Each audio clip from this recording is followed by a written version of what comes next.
तो जय हिंद दोस्तों। आज के हमारे इस वीडियो में आप सबका स्वागत है। आज के इस वीडियो में हम बात करेंगे कि कई बंदों ने कमेंट करके पूछा था, मैंने एक वीडियो भी बनाया था। उसके बाद भी कई बंदों ने पूछा है कि हमें जो फोर्स मिली है हमें वो पसंद नहीं है, फिर भी क्या हम उसमें ज्वाइनिंग करें या ना करें। उसके बाद में कि जो ज्वाइनिंग डेट दी गई है क्या उससे लेट ज्वाइनिंग करेंगे तो चलेगा या नहीं। उसके बाद में जैसे अगर हम रिज़ाइन करना चाहते हैं, हम नौकरी छोड़ना चाहते हैं तो उसके लिए क्या प्रोसेस है। उसके बाद में ड्यूटी कौन से फोर्स में कितनी है। उसके बाद में जो ट्रेनिंग सेंटर है वो हमें कहाँ मिल सकता है। ठीक है, तो एक एक करके हम सबके ऊपर नजर डालेंगे। तो सबसे पहले हम बात कर लेते हैं जो है कि जो ज्वाइनिंग हमें जो फोर्स मिली है उसमें हम ज्वाइनिंग करें या ना करें। तो कई बंदे ऐसे हैं जिनका फर्स्ट प्रेफरेंस CISF SSF रहा होगा, लेकिन उनको हो सकता है उतने नंबर नहीं आए हैं जिसकी वजह से उनको कोई और फोर्स मिल गई, जैसे BSF हो गई, CRPF या कोई अदर फोर्स मिली है। ठीक है, उसके बाद में कई बंदे ऐसे भी है जिनका जो नंबर अच्छे थे लेकिन जो पोस्ट प्रेफरेंस था उन्होंने गलत दे दिया था, जिसकी वजह से उनको कोई दूसरी फोर्स मिली है। तो ये सारे बंदों के मन में बहुत सारे डाउट है आज भी कि हम ज्वाइन करें या ना करें। अगर हम ज्वाइन कर लेंगे तो बाद में हमें पछताना तो नहीं पड़ेगा, बाद में हमें परेशानी तो नहीं होगी। ठीक है, तो इन सारे बच्चों से मैं कहना चाहूँगा कि अगर आपके पास में BSF के अलावा या फिर जो CRPF या कोई फोर्स जिसमें आप ज्वाइन नहीं करना चाहते SSGD में, अगर उसके अलावा अगर आप किसी और कोई और एग्जाम अगर आपने दिया है, अगर आपको लगता है कि जी हाँ हमारा उसमें सिलेक्शन हो जाएगा, तो देखिए आप ज्वाइन नहीं करेंगे तो कोई बड़ी बात नहीं है। क्योंकि अगर आप इसमें ज्वाइन नहीं करेंगे तो हो सकता है जो एग्जाम आपने दिया है अपना स्टेट पुलिस का या कोई और भी, तो उसमें अगर आपका ज्वाइनिंग हो जाता है तो आप ज्वाइन नहीं करेंगे तो कोई बड़ी बात नहीं है, आपको जॉब मिल ही जाएगी। ठीक है, लेकिन अगर वो बच्चे जिन्होंने SSC GD कांस्टेबल की जो एग्जाम हुई 2021 में, उसके अलावा अगर कोई और एग्जाम नहीं दिया है, कोई और पेपर नहीं दिया है, तो मैं उनसे यही कहना चाहूंगा कि देखिए आप इतना सोचिए मत। देखिए कोई भी फोर्स खराब नहीं होती है, सब फोर्स बढ़िया है, सब में ड्यूटी बढ़िया है, आपको कोई परेशानी नहीं होगी। अगर आप में काबिलियत है तो आप एज अ कांस्टेबल ज्वाइन करके भी बहुत आगे जा सकते हैं। अगर आप में काबिलियत है तो आप अच्छी जगह सेट हो सकते हैं, अच्छी जगह आप ड्यूटी कर सकते हो।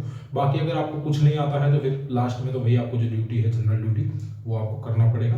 लेकिन मैं यही कहूँगा कि अभी आपके पास टाइम है, अभी ज्वाइनिंग में हो सकता है 1-1.5 महीना या 2 महीना है, तो तब तक आप जो भी काम आप सीख सकते हो आप सीखिए, जो एक्स्ट्रा नॉलेज है आप हासिल कीजिए जो BSF में काम आ सकता है। जैसे हम बात करें ऑफिस वर्क हो गया, इलेक्ट्रिशियन हो गया, प्लम्बर का काम हो गया, कारपेंटर का काम हो गया, और भी बहुत सारे काम हैं। आप इन सबको सीखिए, आप ट्रेनिंग सेंटर में भी जाएंगे तो वहाँ पे भी आपको काम आएगा। ठीक है, वहाँ पे आप जाके बताएंगे तो आपको वहाँ और काम सिखाया जाएगा और आप यूनिट में जाके भी आपको बहुत सारे फायदे हो सकते हैं। ठीक है, इससे रिलेटेड उसके बाद में हम बात कर लेते हैं। कई सारे बंदों ने पूछा था कि जो ज्वाइनिंग डेट है क्या उससे हम लेट जाएंगे तो हमें ज्वाइन करवाएंगे या नहीं करवाएंगे। तो देखिए सबसे पहले तो मैं आपको यही कहूँगा, अगर हो सके तो लेट जाने की कोई ज़रूरत नहीं है। अगर आपका कोई और काम नहीं है, सब कुछ ठीक ठाक है, तो फिर लेट जाने का कोई मतलब ही नहीं है। ठीक है, आप जो डेट है जो टाइम है उससे आप ज्वाइन कर लीजिए। ठीक है, बाकी अगर कोई इमरजेंसी हो जाती है, ऐसा कोई कारण बन जाता है जिसकी वजह से अगर आप लेट हो जाते हो 1-2 दिन, तो इतनी दिक्कत नहीं हो सकता, आपको ज्वाइन करवा लेंगे। बाकी अगर आप लेट होंगे तो आपकी सीनियोरिटी घट जाएगी। ठीक है, बाकी ये सीनियोरिटी कोई इतनी बड़ी बात नहीं है। प्रमोशन जब होगा वैसे ही 20 साल में आपका प्रमोशन होगा, उस समय भी सीनियोरिटी देखी जाती है। लेकिन आगे चल के जो 60 साल पूरी नौकरी करता है तो उसका एक दिन का सीनियोरिटी भी हो सकता है लास्ट में जाके 1-2 साल में बदल जाता है। ठीक है, इसलिए ज्वाइनिंग जो डेट है वो डेट के हिसाब से करिए। अगर कोई इमरजेंसी है तो उस समय भी आप थोड़ा आगे पीछे कर सकते हो, लेकिन ध्यान रखना अगर ज़्यादा लेट हो जाओगे तो बाद में फिर हो सकता है ज्वाइनिंग ना भी दे। ठीक है, बाकी मैं यही कहूँगा कि आप टाइम से ज्वाइनिंग कर लीजिए, लेट करने का कोई भी मतलब नहीं है। उसके बाद में हम बात कर लेते हैं जो ट्रेनिंग सेंटर है, ज्वाइनिंग के बाद में आपको कौन कौन से ट्रेनिंग सेंटर मिल सकते हैं। तो देखिए ये ज़रूरी नहीं है कि जहाँ पे आप जिस स्टेट में हो, अगर उस स्टेट में आप जिस फोर्स में सिलेक्ट हुए हो उस फोर्स का अगर ट्रेनिंग सेंटर है तो आपको वही ट्रेनिंग सेंटर मिलेगा, ये ज़रूरी नहीं है। ट्रेनिंग सेंटर आपको कौन सा दिया जाएगा ये देखिए मैं भी अभी आपको नहीं बता सकता, जब तक फाइनल लिस्ट नहीं आएगी। जो आपका फाइनल लिस्ट आएगा उसमें आपको कौन सा ट्रेनिंग सेंटर है, आपको कहाँ पे ज्वाइनिंग करना है, वो सब उसी में लिखा हुआ होगा। तो जब तक फाइनल लिस्ट नहीं आएगी तब तक मैं भी नहीं बता सकता हूँ।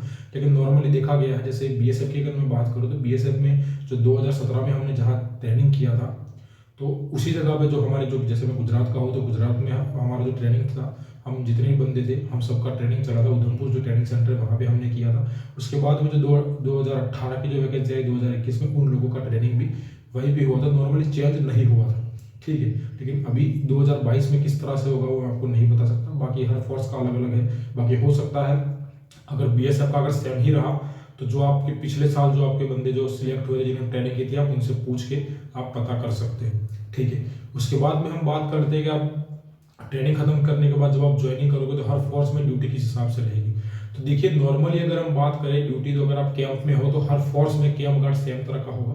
3 घंटे की ड्यूटी, 6 घंटे का रेस्ट, फिर 3 घंटे की ड्यूटी, फिर 6 घंटे का रेस्ट। ये जो सर्कल है ऐसे ही चलता रहेगा। हो सकता है कई जगह पे 2 घंटे की ड्यूटी, 4 घंटे का रेस्ट, या 2 घंटे की ड्यूटी, 6 घंटे का रेस्ट भी होगा। बाकी हर जगह अलग अलग ड्यूटी का सिस्टम है। आप जब किसी भी फोर्स में ज्वाइन करोगे, ट्रेनिंग सेंटर में जाते ही आपको पता चल जाएगा कि किस फोर्स में जो ड्यूटी हावर्स है वो किस तरह से है। बाकी अगर आपको ज़्यादा जानकारी चाहिए तो मेरा कॉन्टैक्ट नंबर है, आप मुझे कॉन्टैक्ट कर सकते हैं। जितना मुझे इन्फॉर्मेशन है मैं आपको दूंगा, ठीक है। उसके बाद हम बात कर लेते हैं, कई सारे बंदों का कमेंट आया है कि अगर हम कोई और एग्जाम दे देते हैं तो फिर हम अगर रिजाइन देना चाहते हैं तो इसका प्रोसेस क्या है, ठीक है। तो सबसे बड़ी बात यह है कि अगर आप कोई और एग्जाम देते हो तो कोशिश करना कि जो जिस रैंक में भी आप हो, जैसे एसएससी जीडी कांस्टेबल में आप हो, कांस्टेबल लेवल की रैंक है, तो इससे अपर रैंक का एग्जाम देना या इससे ज़्यादा बेसिक पे का जो एग्जाम हो वो आप देना। उसमें क्या है कि आपको एनओसी मिल जाएगी। अगर आपको एनओसी मिल जाती है तो उसके बाद में जब आप यहाँ से रिजाइन देके जाते हो तो जो ये आपकी सर्विस है, जो एसएससी जीडी कांस्टेबल में किसी भी डिपार्टमेंट में अगर आपने सर्विस किया है तो ये सारा सर्विस आपका उस टाइम पे जुड़ जाएगा उस भर्ती में, मतलब जो भी आप डिपार्टमेंट ज्वाइन करोगे उसमें। और हो सकता है आपको जो कटिंग है वो भी आपको नहीं देना पड़ेगा या बहुत ही कम देना पड़ेगा। बाकी अगर आप नॉर्मली ये सोचते हो कि मैं ट्रेनिंग करके जाऊँगा, 1 साल 2 साल बाद अगर मैं छोड़ दूंगा, तो जो आपका कटिंग है वो बहुत ज़्यादा आएगा। अगर आप नॉर्मली मान के चलते 2017 में जब हम लोगों ने ट्रेनिंग किया था तो मेरा एक बैचमैन था जिसने 2018 में, जैसे हम 18 में अप्रैल में हमारी ट्रेनिंग खत्म हुई थी और हम अगस्त में हम यूनिट में आए थे, तो वो अगस्त में ही छोड़ के चला गया था। उसका तो टोटल कटिंग था वो सब मिला के 1,82,000 बना था, ठीक है। तो आप देख लो 17 वाले का अगर 1,82,000 है, जो 21 वाले उसका और ज़्यादा होगा। और जो अभी 2023 में जो भर्ती मतलब जो ज्वाइनिंग करेंगे उनका कटिंग अगर देखा जाए 2 से 2.5 लाख या 3 लाख के करीब भी जा सकता है, क्योंकि महंगाई बढ़ेगी, ट्रेनिंग का खर्चा बढ़ेगा, उसके साथ में जो कटिंग है वो भी बढ़ेगी। तो आप देख सकते हो किस हिसाब से क्या है।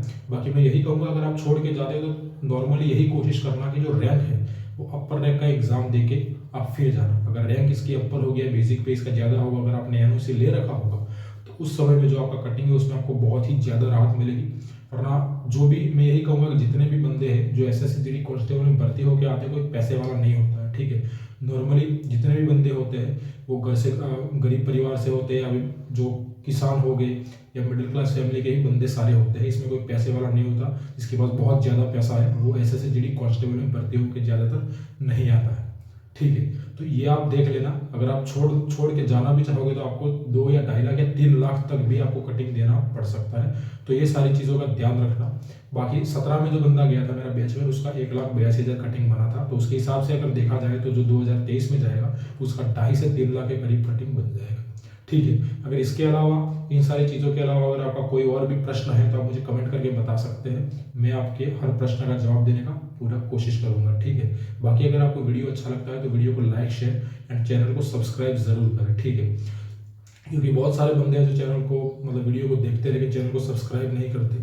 अगर आपको वीडियो अच्छा लगता है जरूर से सब्सक्राइब करें और कमेंट करके हमें ज़रूर बताएं जो भी आपके प्रश्न हैं, हम उसका जवाब देने की पूरी कोशिश करेंगे। और अगर हमें इन्फॉर्मेशन नहीं होगी तो मैं जो मेरे सीनियर है उनसे बात करके आपको इन्फॉर्मेशन जरूर दूंगा।